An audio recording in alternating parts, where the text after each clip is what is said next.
This is Aldous Huxley, a man haunted by a vision of hell on earth.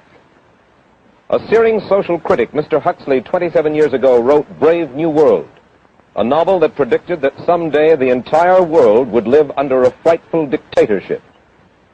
Today, Mr. Huxley says that his fictional world of horror is probably just around the corner for all of us. We'll find out why in a moment. The Mike Wallace Interview, presented by the American Broadcasting Company in association with the Fund for the Republic, brings you a special television series discussing the problems of survival and freedom in America. Good evening, I'm Mike Wallace. Tonight's guest, Aldous Huxley, is a man of letters, as disturbing as he is distinguished. Born in England, now a resident of California, Mr. Huxley has written some of the most electric novels and social criticism of this century. He's just finished a series of essays called Enemies of Freedom, in which he outlines and defines some of the threats to our freedom in the United States. And Mr. Huxley, right off the bat, let me ask you this. As you see it, who and what are the enemies of freedom here in the United States? Well, I don't think you can say who in the United States. I don't think there are any sinister persons deliberately trying to rob people of their freedom. But I do think, first of all, that there are a number of impersonal forces which are pushing in the direction of less and less freedom. And I also think that there are a number of technological devices which anybody who wishes to use can use to accelerate this process of going away from freedom, of imposing control. Well, what are these forces and these devices, Mr. Hudson?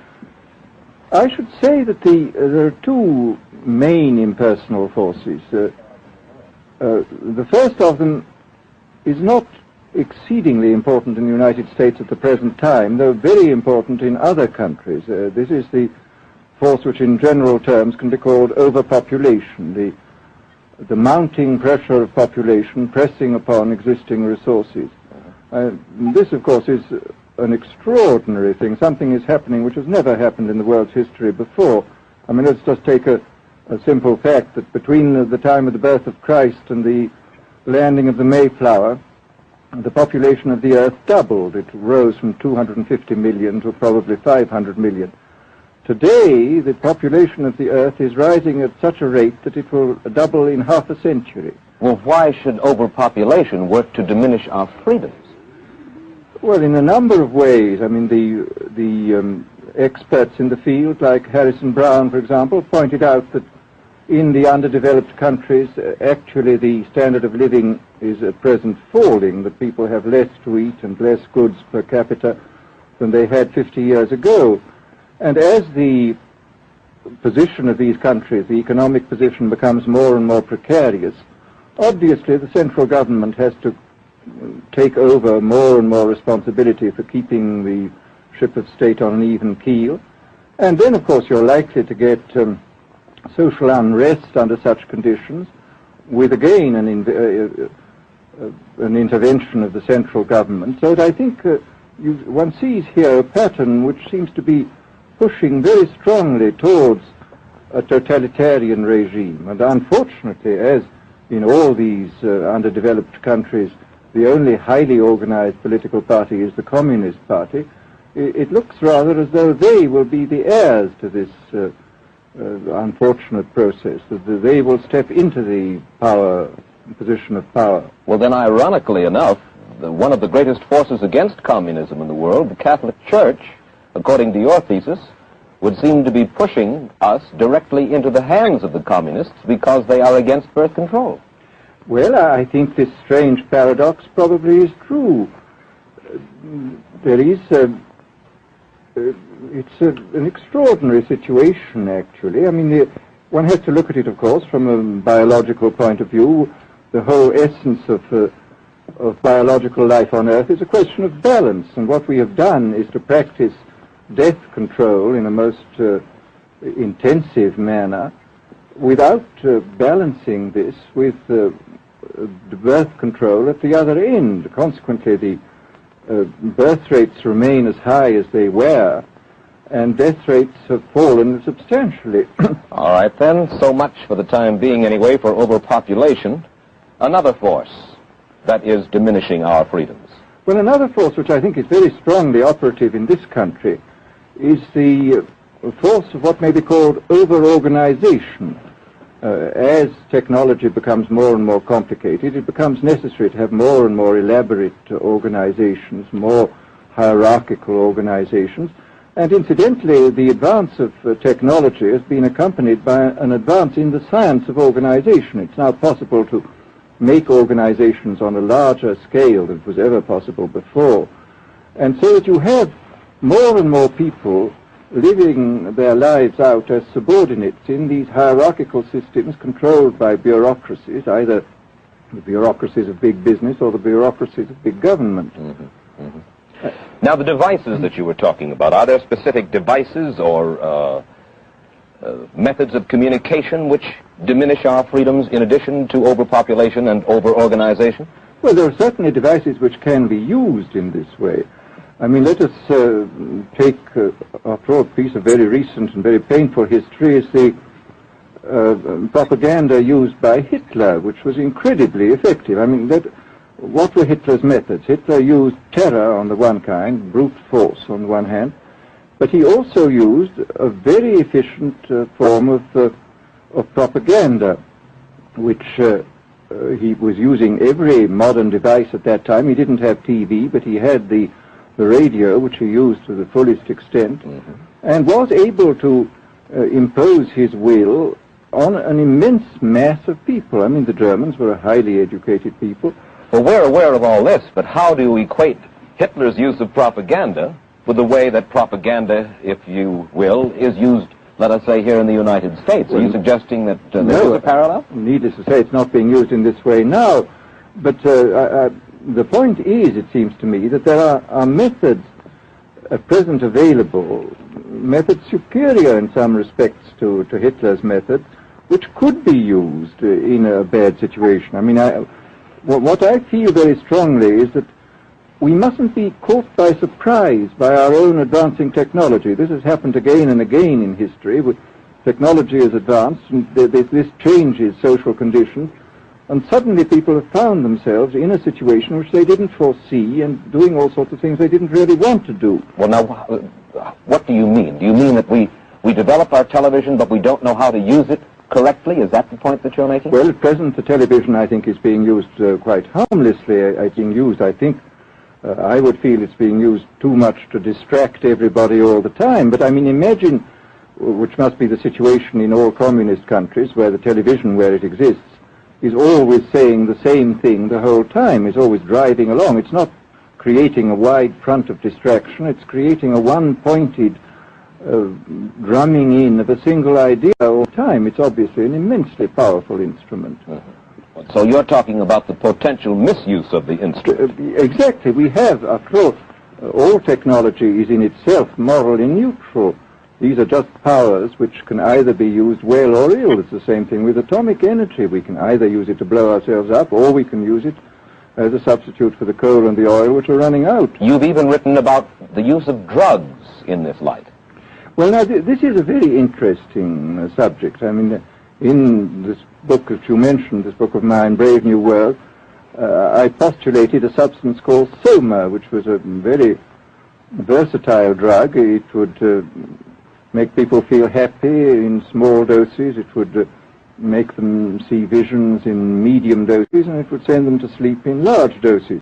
Well, I don't think such a drug exists now, nor do I think it will ever exist, but we do have drugs which will do some of these things, and I think it's quite on the cards that we may have drugs which will profoundly change our mental states without doing us any harm. I mean, this is the pharmacological revolution which has taken place, that we have now powerful mind-changing drugs which, physiologically speaking, are almost costless. I mean, they are not like opium or like cocaine, which do change the state of mind, but leave terrible results physiologically and morally. Mr. Huxley, in your new essays, you state that these various enemies of freedom are pushing us toward a real-life, brave new world, and you say that it's awaiting us just around the corner. First of all, can you detail for us what life in this brave new world which you fear so much, or what life might be like? Well, to start with, I think this kind of the dictatorship of the future, I think will be very unlike the dictatorships which we've been familiar with in the immediate past. I mean, take another book prophesying the future, which was a very remarkable book, George Orwell's 1984. Mm-hmm. Well, this book was written at the height of the Stalinist regime and just after the Hitler regime. And there he foresaw a dictatorship using entirely the methods of terror, the methods of physical violence. Now, I think what is going to happen in the future is the dictators will find, as the old saying goes, that you can do everything with bayonets except sit on them. But if you want to preserve your power indefinitely, you have to get the consent of the ruled. And this they will do partly by drugs, as I foresaw in Brave New World, partly by these new techniques of propaganda. They will do it by bypassing the sort of rational side of man and appealing to his subconscious and his deeper emotions and his physiology even, and so making him actually love his slavery. I mean, I think this is the danger, that actually people may be in some ways happy under the new regime, but they will be happy in a situation where they oughtn't to be happy. But let me ask you this. You're talking about a world that could take place within the confines of a totalitarian state. Let's become more immediate, more urgent about it.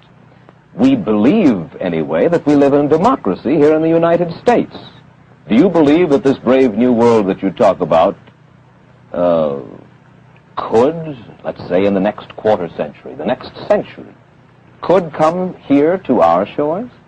I think it could. I mean, that's why I feel it's so extremely important here and now to start thinking about these problems, not to let ourselves be taken by surprise by the new advances in technology. I mean, for example, in regard to the use of the drugs, we know there's enough evidence now for us to be able, on the basis of this evidence and using a certain amount of creative imagination, to foresee the kind of uses which could be made by people of bad will with these things, and to attempt to forestall this. And in the same way, I think with these other methods of propaganda, we can foresee and we can do a good deal to forestall. I mean, after all, the price of freedom is eternal vigilance. You write in Enemies of Freedom, you write specifically about the United States. You say this, writing about American political campaigns. You say, all that is needed is money and a candidate who can be coached to look sincere. Political principles and plans for specific action have come to lose most of their importance. The personality of the candidate, the way he is projected by the advertising experts, are the things that really matter. Well, this is... during the last campaign, there was a great deal of this kind of statement by the advertising managers of the campaign parties, this idea that the candidates had to be merchandised as though they were soap or toothpaste, and that you had to depend entirely on the personality. I mean, the personality is important, but there are certainly people with an extremely amiable personality, particularly on TV, who might not necessarily be very good in positions of political trust. Well, do you feel that men like Eisenhower, Stevenson, Nixon, with knowledge of forethought, were trying to pull the wool over the eyes of the American public? No, but they were being advised by powerful advertising agencies who were making campaigns of a quite different kind from what had been made before. And I think we shall see probably all kinds of new devices coming into the picture. I mean, for example, this thing which got a good deal of publicity last autumn, subliminal projection. I mean, as it stands, this thing, I think, is of no menace to us at the moment. But I was talking the other day to one of the people who has done most experimental work in the psychological laboratory with this, who are saying precisely this, that it is not at the moment a danger, but once you've established a principle that something works, you can be absolutely sure that the technology of it is going to improve steadily. And his view of the subject was that, well, maybe they will use it to some extent in the 1960 campaign, but they will probably use it a good deal and much more effectively in the 1964 campaign, because this is the kind of rate at which technology advances. And we'll be persuaded to vote for a candidate that we do not know that we are being persuaded to vote for. Exactly. I mean, this is a rather alarming feature, that you're being persuaded below the level of choice and reason. In regard to advertising, which you mentioned just a little ago, in your writing, particularly in Enemies of Freedom, you attack Madison Avenue, which controls most of our television and radio advertising, newspaper advertising, and so forth. Why do you consistently attack the advertising agency? Well, no, I think that advertisement plays a very necessary role, but the danger, it seems to me, in a democracy is this. I mean, what does a democracy depend on? A democracy depends on the individual voter making an intelligent and rational choice for what he regards as his enlightened self-interest in any given circumstance. But what these people are doing, I mean, what both for their particular purposes, for selling goods, and the dictatorial propagandists are doing, is to try to bypass the rational side of man and to appeal directly to these unconscious forces below the surface, so that you are, in a way, making nonsense of the whole democratic procedure, which is based on conscious choice on rational grounds. Of course, well, maybe you have just answered this next question, because in your essay you write about television commercials, not just political commercials, but television commercials as such, and how, as you put it, today's children walk around singing beer commercials and toothpaste commercials, and then you link this phenomenon in some way with the dangers of a dictatorship. Now, could you spell out the connection, or how do you feel that you have done so sufficiently? Well, I mean, here, this whole question of children, I think, is a terribly important one, because the children are quite clearly much more suggestible than the average grown-up. And again, suppose that that for one reason or another all the propaganda was in the hands of one or very few agencies, you would have an extraordinarily powerful force playing on these children, who after all are going to grow up and be adults quite soon. I do think that this is not an immediate threat, but it remains a possible threat. And you said something to the effect in your essay that the children of Europe used to be called cannon fodder, and here in the United States they are television and radio fodder. Well, after all, you can read in the trade journals the most lyrical accounts of how necessary it is to get hold of the children, because then they will be loyal brand buyers later on. Mm-hmm.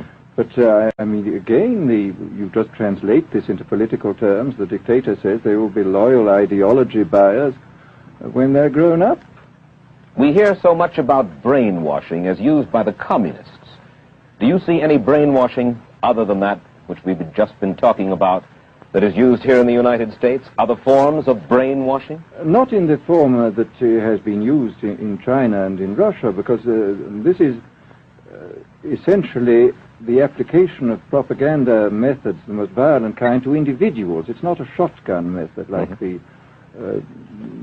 advertising method. It's a way of getting hold of the person and playing both on his physiology and his psychology till he really breaks down, and then you can implant a new idea in his head. I mean, the descriptions of the methods are really blood-curdling when you read them, and not only the methods applied to political prisoners, but the methods applied, for example, to the training of the young communist administrators and missionaries. They receive an incredibly tough kind of training, which causes about 25% of them to break down or commit suicide, but produces 75% of completely one-pointed fanatics. The question, of course, that keeps coming back to my mind is this. Obviously, politics in themselves are not evil. Television is not in itself evil. Atomic energy is not evil. And yet you seem to fear that it will be used in an evil way. Why is it that the right people will not, in your estimation, use them? Why is it that the wrong people will use these various devices and for the wrong motives? Well, I think one of the reasons is that these are all instruments for obtaining power, and obviously the passion for power is one of the most moving passions that exist in man, and after all, all democracies are based on the proposition that power is very dangerous and that it's extremely important not to let any one man or any one small group have too much power for too long a time. After what are the British and American constitutions except devices for limiting power? And all these new devices are extremely efficient instruments for the imposition of power by small groups over larger masses. Well, you ask this question yourself in Enemies of Freedom. I'll put your own question back to you. You ask this: in an age of accelerating overpopulation, of accelerating overorganization, and ever more efficient means of mass communication, how can we preserve the integrity and reassert the value of the human individual? You put the question. Now here's your chance to answer it, Mr. Huxley. Well, this is obviously, first of all, it's a question of education. I think it's terribly important to insist on individual values. I mean, there is a tendency, as you probably read a book by White, The Organization Man, a very interesting and valuable book, I think, where he speaks about the new type of group morality, group ethic, which speaks about the group as though the group was somehow more important than the individual. But this seems, as far as I'm concerned, to be in contradiction with what we know about the genetical makeup of human beings, that every human being is unique. And it is, of course, on this genetical basis that the whole idea of the value of freedom is based. And I think it's extremely important for us to stress this in all our educational life. And I would say it's also very important to teach people to be on their guard against the sort of verbal booby traps into which they're always being led, to analyze the kind of things that are said to them. Well, I think there is this whole educational side, and I think there are many more things that one could do to strengthen people and to make them more aware of what was being done. You're a prophet of decentralization. Well, yes, if this is feasible. It's one of the tragedies, it seems to me. I mean, many people have been talking about the importance of decentralization in order to give back to the voter a sense of direct power. I mean, the voter in an enormous electorate feels quite impotent, and his vote seems to count for nothing. This is not true where the electorate is small and where he is dealing with a group which he can manage and understand. And if one can, as Jefferson, after all, suggested, break up the units into smaller and smaller units, and so get a real self-governing democracy. Well, that was all very well in Jefferson's day, but how can we revamp our economic system and decentralize, and at the same time meet militarily and economically the tough challenge of a country like Soviet Russia?